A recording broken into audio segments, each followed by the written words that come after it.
do want to take this time to say that I am not a licensed therapist. I am not a counselor. I am just a woman who has been through some shit and picked herself up multiple times.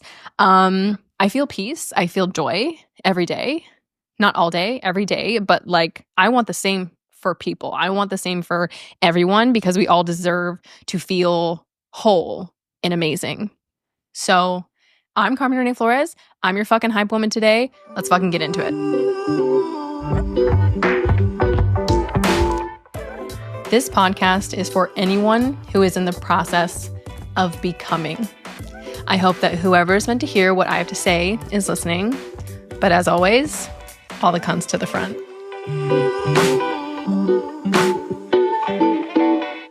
Next response I had said they needed hype on unfinished artwork and surrounding myself with people that make me safe to be me. I love that so much. Tessa Taboo. Yeah.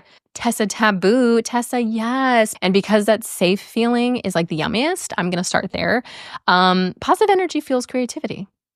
So I'm going to give you like a few questions to ask yourself about like the top closest people to you in your life and see if they're like adding to your well-being or taking from it. One question is, do I feel supported and valued around them? Meaning, do they celebrate you without jealousy? Are you emotionally and mentally safe sharing your thoughts and your feelings with these people? Another question is, do they inspire growth and positivity in my life? Meaning, are they helping you become a better version of yourself? Or are they stuck or encouraging you to be stuck in unproductive patterns? Think like values. Like, do their values and energy align with the type of person that you want to be? Another question, my favorite, it's a boundaries question. Do they respect my boundaries and energy? Meaning, are they like mindful of your time, your space, your needs? Do they take a no just at no? Do they do it without guilt tripping you? Another question is asking yourself, how do I feel after spending time with them? Ooh. Meaning, do you feel uplifted, energized, and motivated, or do you feel drained, anxious, or unsure of yourself? I also just want to share a little bit about letting people lose you. My circle was bigger, okay? And it got really fucking small. There are a whole 3 trusted people I have in the state that I speak to regularly that support me and encourage me and celebrate me. And even then, I talk to one of them is like my immediate type of sister energy that I speak to consistently. And I let people lose me who, one, did not support or encourage what I was doing. They also didn't have any goals of improving themselves in any way, shape, or form. They were angry. They wanted to stay angry. They were not taking any action to improve themselves. They also did not support and encourage my creativity. They were not celebratory of me. I let them lose me. I went cold. They're gone. I don't have them anymore. They're not in any of the circles. I understand you cannot cut out everyone that's closest to you right now, but maybe consider moving those people to an outer circle and maybe not the closest inner circle. You know what I mean? On to unfinished artwork. It's very similar to ADHD and executive function, like I previously spoke about, so I would pay attention to what I said there. But basically, break it down to actionable steps. Make one big task into, 5, 10 micro tasks. Set timers, something that brings you in and out of an activity or the task. Limit perfectionism because there's no fucking such thing.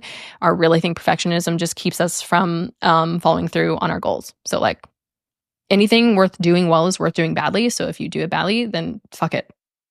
Again, I've already talked about this, but accountability, share your goal with the internet. Make a public deadline or share it with a friend, share it with a mentor, someone that's going to actually keep you accountable, not be like, oh, you didn't finish it. That's okay. You want to go get coffee? No, get real accountability. Also, something that's really nice is you can create a ritual around something you have to do, even that you want to do, but it feels like it's a lot to do. You could start the session with a calming ritual. Say you need to paint, right? I would start the whole session with the ritual of lighting a candle or slow brewing tea and having that first sip be along with your first brush stroke. That's an example, but it's the way it's a way for your brain to associate like that activity with creativity, like that calmness with creating, like the ease, the flow. And when you enjoy the ritual, the activity is usually a lot easier to start. You can fucking do this. Put some of this into action. Okay. The next one says, Ace girly here, heart emoji. Queer joy needs more hype. A goal of mine is to seek out new queer friendships. And this was Carla's Zaz. Carlos. Or maybe Carlos. Maybe it's Carla.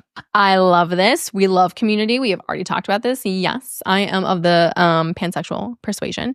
So community is extremely important. Again, I've already had community meetups, like queer meetups. It's really, really nice. I'm going to tell you what I did and give you like a few suggestions. So I went to things alone, first of all. Oh, safe. Every time I say something like you're going to do it alone, I always be safe, obviously. So I went to things alone. And basically, like, even if you're really shy or you're like worried about being alone or whatever, like, you know what courage and bravery is just doing things scared. So if that's an issue for you, be brave. Just do things scared and be safe. And I went to queer poetry readings alone. I went to queer workspaces alone. I've gone to queer meetups. I've made queer meetups. Like, I'm like, if 2 people come, awesome. And like, I don't know, 10 people came. It was really cool. Like, start with showing up for yourself, though. Like, how do you celebrate your queerness unapologetically? Are those going to be like super loud or really cute, like pride flag earrings, and you wear them out every single day? Do you go to queer affirming spaces? Do you support small businesses like the Ruby Fruit on Sunset? Love them. Or like co-working spaces like by Cuties LA. You could also use online platforms. Make sure you do it thoughtfully, of course. There's like apps like Lex or Meetups that have spaces for queer people to connect. Attend events like I just mentioned. You could do drag shows. You go to queer book clubs, poetry readings. I'm sure there's probably like a queer, like non-alcoholic meetup, something that like doesn't cost any money. I know it exists. You could volunteer or join causes that matter to you. LGBTQ plus advocacy always needs support, and they're always very grateful to have volunteers of any kind. I would also be intentional when you take the lead, even if you're shy. If you click with somebody, ask them to go to it for a coffee date. And you can be like, hey, do you want to meet up from 1 p.m. to 2 p.m. this day? So there's like a time frame. If you're feeling it, if you're not feeling it, if you're feeling it, you stay longer. Like, for example, I made a friend, Sarah, who is gender fluid. And I was like, can we be like real life friends? Let's meet up and have coffee or whatever. Like, I drink tea. And we did not stop talking and just like vibing off each other until we were like, we gotta go. This is my heart out. Okay, we gotta go. And then we just kept talking, kept getting there. Like, I made a new friend. I am grateful. And I'm grateful I was vulnerable and also like intentional and a little brave and being like, you want to meet up in real life? Like, that's it. That's it. It's, you can fucking do it. Have fun. Be safe. Be brave. Do things scared. It's gonna be fun. It's gonna be great. Good things happen when you do new shit. The next one is important, I feel like, for everyone who's ever gotten a divorce. It says, getting through divorce with dignity. First of all, I'm so fucking proud of you. It takes a lot of courage, I think, to say, like, this is not what I want for myself. I could be happier. This is not meant for me. I don't like this. I'm leaving. And here's legal documentation. It's not a small thing. And you're not just strong because you endured something that wasn't for you. You are powerful because you changed it. Here's some tips from research, but then I'm going to give you some like facts bomb that's going to make you feel amazing. One tip is embracing emotional processing. Allow yourself, like, give yourself grace to feel all of it. Anger, sadness, relief. Have a healthy outlet though. Like, I would journal, therapy if you're into that, or like get a support group. Or if you have anger, I would do a rage room. I've talked about this before. I've gone like once in my life, but it was the most amazing thing. Me and my girlfriend went, and before we started breaking a bunch of shit, we looked at each other and we counted down from 3 and we screamed as loud as we could right before we broke everything. It was a really good workout too. Like, you let it out. That's not a crutch, but that's just like an example, okay? I would prioritize self-respect. I would avoid public drama because nobody does well after that. Respond, don't react, okay? Definitely set boundaries. Limit unnecessary communication unless it's like legal or there's co-parenting involved. I would surround yourself with support. Lean on your girls, your family, your network to lift you the fuck up. When I left my abusive relationship, it was like right before my birthday, which was in March, and then summer came, and every single week there were these 3 other girls that all 4 of us met up on the beach. We'd bring wine or drinks or snacks, and we would just spend hours there just sitting and laughing or not talking and looking at the sunset. It was beautiful. It was healing. It was wonderful. Also, focus on the future. Redefine your goals. This is an opportunity. This is a really fucking good opportunity. I'm sorry if you're going through it. I know it's so hard, especially if even if the person is not meant for you, they were your person for a time. So I understand. This is an opportunity to redefine your goals, your values, your priorities, and what you will tolerate or not moving forward. And here's the fun fact that I looked up. Studies indicate that women often experience increased happiness after divorce.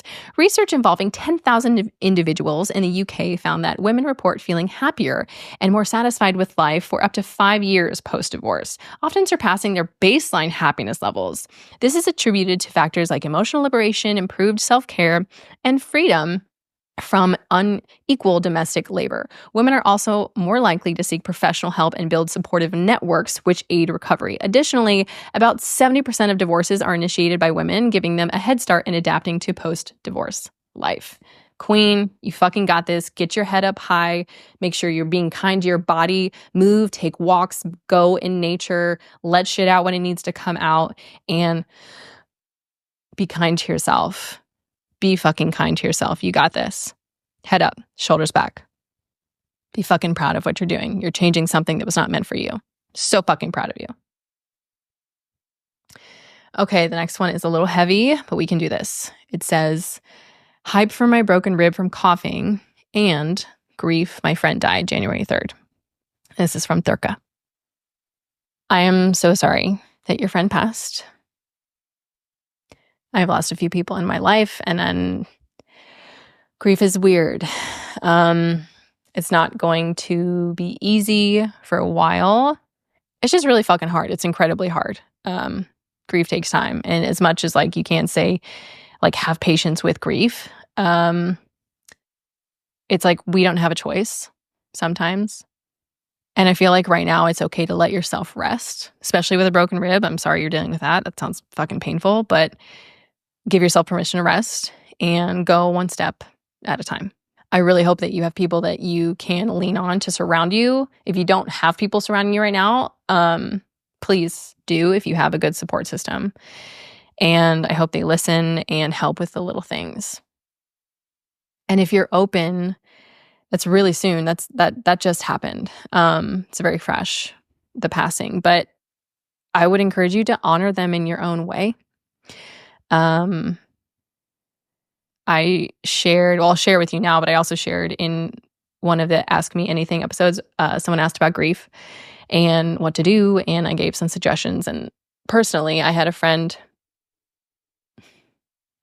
who passed from cancer, and I took her favorite food, her favorite juice was maracuya, passion fruit juice, and I think a little beer or something that she liked, and her favorite sandwich to her gravesite, and put down a blanket, played her favorite music, bachata music, and I just updated her on the tea and spoke to her and cried and missed her, and it was just a really nice ritual. It was a really nice way to honor her. So I would suggest something like that when you're ready, and just be kind to yourself.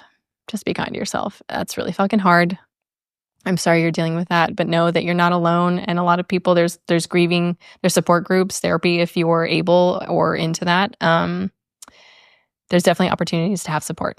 So I encourage you to find them, or to have those people that you trust and ask them if you can lean on them. The next one says, getting through nursing school and then graduating to be a part of a broken healthcare system. And this is from Flower Noms. I know that can be really bleak because what you're doing, not everyone is cut out for, nor do they even make it past the first few cuts and exams and things like that. But if you have the intention to do well, to help people, I fully believe that you can help your community heal. So just for you, I actually looked up alternatives, jobs, instead of just going into a hospital where you feel like it's sucking your soul out of your body. here's some alternative roles that you can do with a nursing degree. And I'm fucking here for it. So I'm like, let's pick it up a little bit. We can do this. It's okay. You could be a public health nurse and work for local health departments, nonprofit organizations. You can be paid very well for that, by the way. You could be a school nurse and care and educate students managing like chronic conditions or mental health needs. You could be a medical researcher and collaborate with like universities or scientists and study diseases and treatments. That would be fucking cool. You could be a telehealth nurse and do like remote healthcare. And immediately my brain goes to like creator. Like you could be a creator on YouTube. You could teach things like I have a nursing degree. Here's what I know about X. Like you could teach if you like doing that. You could be a nurse educator, a health coach with a nursing degree, CPR first aid instructor for community schools, workplaces. You could be a home health nurse, like one-on-one care. I think that's extremely, extremely impactful. Or end-of-life care, like a death doula with a nursing degree. That's not for everyone, but it is a powerful, beautiful thing to help people with. You could be a content creator or writer. I would listen to someone with a nursing degree talk to me about health. I'm just saying. You could be a forensic nurse and work with law enforcement. You could be a legal nurse consultant and work with attorneys. Like there are fucking options. You do not have to go into some place where you feel like it's going to suck your soul out. You can fucking do this. Do research, talk to ChatGPT, look up other courses. You could even get like a side job, like working somewhere else with your degree while you get maybe more education to become certified in something else. There are options. You can fucking do this. You can make an impact. You can help people heal. You can teach people. We need more knowledge in the world. You could do that. You could do all of this. Whew. I'm going to rile the fuck up. You know in Boondock Saints when one of the brothers is like, I love this shit. I do. The next one and the last one is, I am indeed finishing an effing PhD in a month from Milena Beekman. Girl, hold on. Girl, that is fucking dope. Okay. I do want to tell you, you have a month left, so that means you need to like hang in there. You fucking got this. This is so perfect for the last one. I'm so fucking happy for you. Since you're a month away, I have no doubts like you are completely organized and ready. But in case you need like a little encouragement in the last month, don't forget to focus on your micro goals. Set them daily, set them weekly. It helps you stay grounded. You can fucking get through this. Lean on your support system. Do not forget, ask for body double sessions where you can work alongside people to like stay on task, to stay focused, to encourage each other. Also, something that's really fun, I think you should do, visualize the finish line.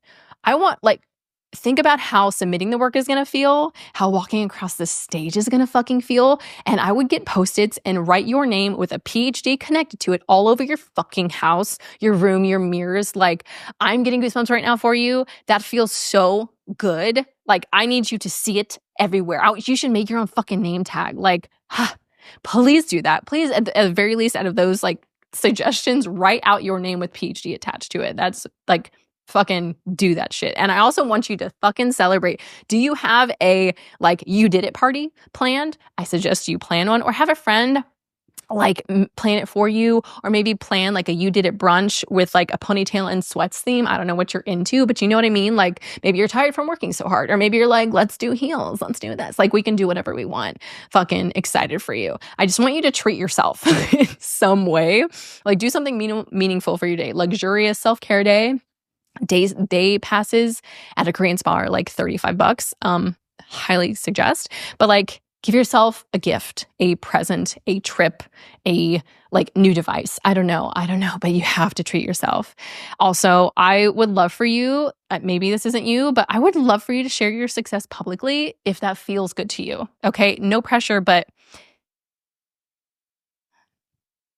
I seriously think like a heartfelt post with like gratitude and like your unapologetic pride in what you accomplished, like that's allowed. Fully support, fully encourage it. Do you have to do it? No, only if you're comfortable, but it could also inspire others who are on a similar path. And it's fucking rad. Fucking congratulations. My mom is 70 and getting her PhD too. Like I'm proud of both of you. This is really cool. Fucking cheers, everybody. Thank you for being vulnerable. Thank you for sharing with me. This was amazing. And I want to do this again. I should do this like every single month because this is exciting. Everybody, we know what the fuck to do. Let's fucking do this. What am I doing later? I'm going to my vanilla job, then I'm coming home, and then I'm doing micro tasks and I'm editing on my fucking podcast. Yay.